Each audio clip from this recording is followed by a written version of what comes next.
Before we even dig into using drones to deliver drugs, which certainly I think will become more commonplace, if you're going to go to that length, you probably don't want people rolling up and throwing bags of cash into your yard. Your lawn. If you don't want to raise suspicion, no, apparently the neighbors were reporting 50 cars a day driving by and throwing money on the lawn, and that was what alerted the authorities that this was something they thought suspicious. that they were sort of making it so they wouldn't be found. I mean, this is like 10 times drones and parking lots and money on the lawn. Well, apparently drones are the new delivery method for drugs. So they're even finding Border Patrol found that many of the cartels now are using these types of drones to cross the border and drop off drugs. So 13 of them were apprehended in November alone. So it's concerning because drones are not necessarily traceable. So you could have a drone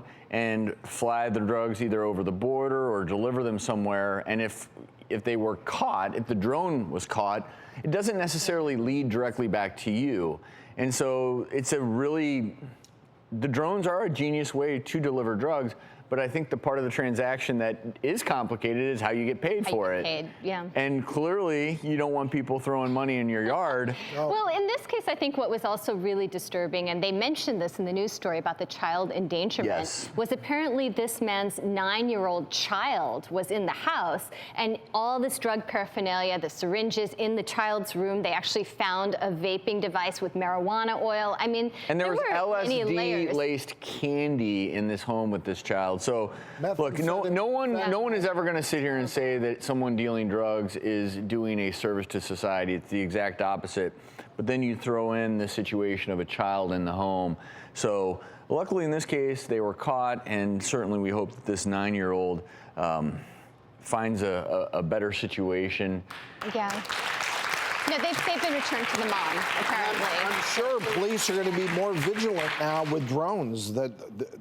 You have to be. They have to be, but I think the big problem that they're finding is now it's so much less expensive. I mean, drone technology is so readily available. You can go on Amazon and buy a basic drone for like $50 now. So the barrier to entry for this, for many of these would-be dealers, unfortunately, has lowered. So it's going to be a bigger initiative. And obviously, we have never had a bigger market for drugs. This is the United States of addiction right now, and we've created this opiate epidemic, and so as long as there's money to be made, dealers are going to use any possible means to distribute their drugs.